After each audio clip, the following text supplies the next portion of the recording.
Ala Rasulillah wa ala alihi wa sahbihi ajma'in. Ang papuri kay Allah subhanahu wa ta'ala, siyang tunay at tanging nag-iisang Diyos, at naway kanyang pagpapala, kapayapaan, pagpugay ay mapasa ating mahal na propeta Muhammad sallallahu alaihi wasallam. Muli po sa lahat ng kapatirang Muslim, Assalamu alaikum wa rahmatullahi wa barakatuh. Magandang araw po sa lahat ng bisita natin na wala po sa pananampalatayang Islam. At para sa bagong kasal kay Brother Mikael and Sister Aisha, again, Barakallahu lak wa baraka alayk wa jama'a bainakuma fil khair. Biyayaan kayo ni Allah ng napakaraming biyaya at pagsamahin niya kayo sa kabutihan. Inshallah, sabihin natin Amin. Amin. Mashallah. At di ko lang alam kung merong pagbibigay ng advice mamaya, segment, pero nauna na yung dalawang papang natin kay sa dalawang kanina, kay Sheikh Faisal at kay brother. Diyan pagpalain kayo ng Allah subhanahu wa ta'ala. Okay. Ang gusto ko sanang idagdag sa napag-usapan natin dito, at sabi ng brother natin, iksiyan ko lang daw dahil magla-lunch na. Okay. Sige, iksiyan ko lang. Ang una, ang isa sa hindi natin napapansin sa tuwing merong nagkakaroon ng kasalan, ay parang lumalaki ang isang clan. Bakit? Dahil dalawang pamilya pinagsasama. Hindi ko alam kung nararamdaman na ni Fahad ngayon na parang pamangkin na niya si Mikael. Dati sumasama pagtatalon sila sa ilog, baka ngayon sa mismong tulay, pag niyaya mo, pamangkin mo, sasama na rin. Masya Allah.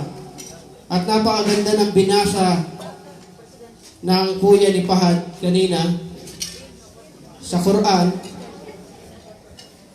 Ya ayyuhan nasu ittaqu rabbakum alladhi khalaqakum min nafsin wahidah wa khalaqa minha zawjaha wa bassa minhuma rijalan katiran wa nisaa wattaqullaha alladhi tasaaluna bihi wal arham. Dito ako papasok. Sinabi niya Allah, o sangkatauhan, matakot kayo sa naglikha sa inyo mula sa isang lalaki at isang babae, mula sa kanila lumabas sa mga kalalakihan at kababaihan. Of course, alam natin na sila ang ating magulang na si Eva at Adan. At matakot kayo dahil itatanong ni Allah ang inyong responsibilidad sa inyong mga, sa tingin nyo? Responsibilidad nyo kanino? Kamag-anak. Kaya bawal sa atin yung qat'ul arham, pagputol sa ugnayan ng kamag-anak. Pero bago yan, since maiksi lang ang aking talumpati, ang walima daw ay tungkol sa celebration. Masya Allah. Awlin walaw bisya. Sabi ng Rasulullah sallallahu alaihi wasallam, magpawalima ka, magpakain ka kahit isang tupa. Siguro sobra-sobra sa isang tupang meron yan. Ang walima ay tungkol sa kasiyahan. Pero may itatanong ako sa ating lahat ngayon. Alam niyo kung ano ang most viewed topic sa internet ngayon sa Muslim community? Alam niyo, may idea kayo? Pinaka-pinapanood sa internet sa Muslim community. Alam niyo kung anong topic, Sheikh Fahad? Palestine is to guide. Most viewed. Ano ang pinapanood natin sa internet? Issue ng Palestine. Palestine. At gusto ko lang tong daanan kasi nagkakasiyahan tayo habang tuloy-tuloy ang nangyayari doon sa Palestine.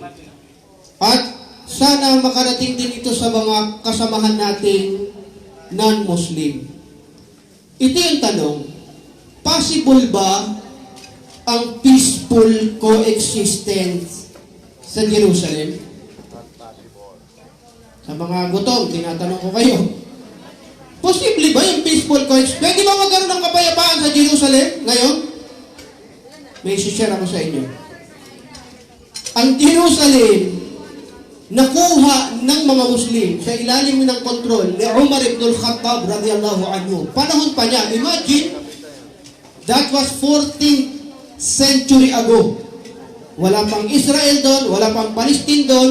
Dumating ang mga Muslim doon at tinurn over sa kanila ang susi ng Baitul Maqdis o ng Jerusalem, the old city. At hindi yung madali binitawan ng mga Christian dahil importante rin sa kanila yun. Nandun ang the Church of Nativity. Kung may pilgrimage tayo mga Muslim sa Makkah, ang mga kapwa nating Christian, doon nagpipilgrimage sa Church of Nativity sa Jerusalem. At the same time, nandun din yung Holy Wall ng Jewish. Pakinggan nyo nangyari.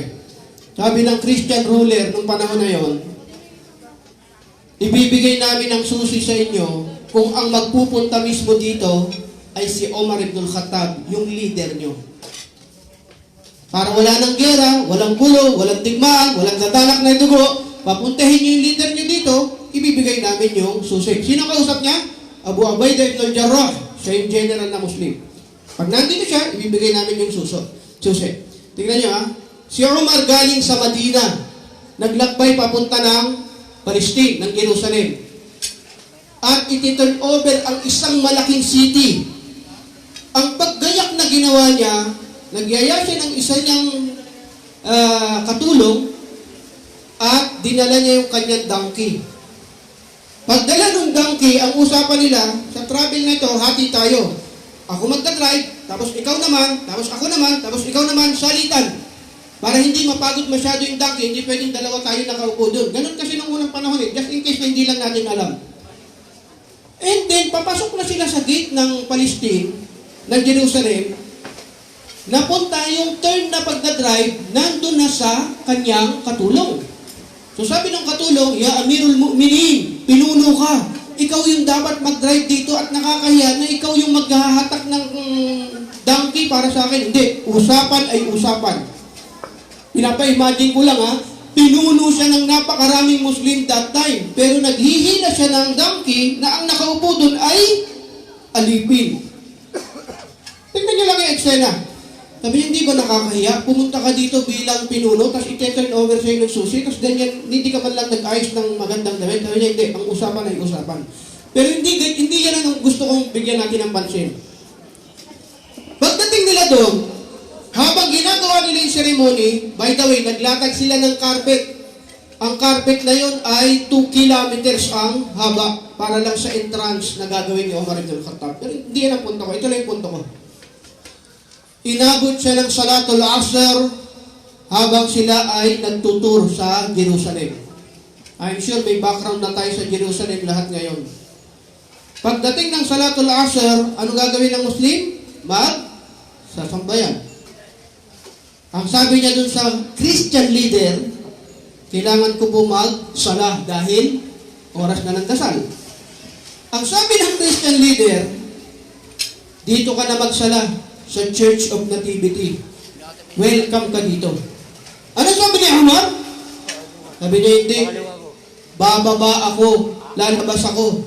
Dahil ayoko magkaroon ng misconception na yung mga Muslim, later on, pag nalaman nilang dito ako nagsala, baka isipin nila, masjid ko ito. Pinoproteksyonan ni Umar yung isang napakabanal na lugar para sa Christian. Dahil alam niya yung magiging mentality ng mga Muslim in the future. So, ginawa niya, nagsala siya sa labas, and then later on, nagkaroon nga doon hanggang ngayon ng Masjid Omar ibn al-Khattab. Nasa ng Hudyo that time, ang Jewish. Ang ginawa ng mga Christian ruler noon, pinaalis ang mga Jewish at yung kanilang holy wall doon ay basurahan. Ginalawang basurahan. After ng ceremony, gusto ko lang ito marinig lahat sa lahat. Muslim ka, Kristiyano ka, tingnan nyo kung kailan nagkaroon ng kapayapaan sa Palestine. Pagkatapos ng ceremony, ginawa ni Omar ibn al-Khattab, pumunta siya doon sa holy wall ng Jew at tinanggal niya yung mga basura. Siya mismo. Bakit?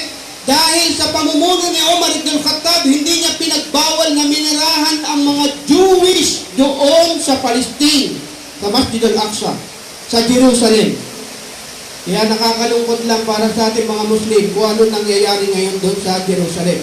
At isa pa to, kung may mga kababayan tayong mga Pilipinong non-Muslim, mga Christian, bago po tayo mag-judge, pumili ng kakampihan natin kung sa Israel ba o sa Palestine, sa tingin ko, kailangan natin magbasa ng kasaysayan. Yan lang po, napakasimple. Paalala lang yan, dahil ang hirap magsalita na hindi natin pinag-uusapan ang tungkol sa Palestine sa mga panahon na ito. Pero may kaugnayan ba sa pagdiriwang natin ngayon? Yes. Dahil ang sagot, pwede naman tayo magdiwang. Pwede tayo mag-move-on, pwede tayo magpakasal, pwede tayo magkaroon ng handaan, pwede mag-akika, pwede magwalima, pero yung puso natin, nandun pa rin at nakikisimpatya sa mga pagkapatid natin na nasa Palestine. Kaya inulit ko, congratulations sa bagong kasal at congratulations sa dalawang pamilya na nagsama ngayon. Bawal sa atin yung katul arham, yung pagputol sa kugnayang kamag-anakan. Pero hindi ibig sabihin ng pagputol ay hindi pagme-message, o kaya hindi pagte-text, o kaya hindi pagtawag. Ang pagputol ay yung may gagawin kang bagay para hindi ka na batiin ng kamag-anak mo. Kung naiintindihan niyo ako. Sa English may kasabihan eh. Wag daw, don't burn bridges. Huwag ka magsunog ng mga tulay. Ibig sabihin, kahit gano'n ka man kagalit sa tao ngayon, huwag ka gumawa ng gawain na alam mo pag ginawa mo yon, hindi ka na niya papansinin. Nakukuha niyo kung ano ibig sabihin?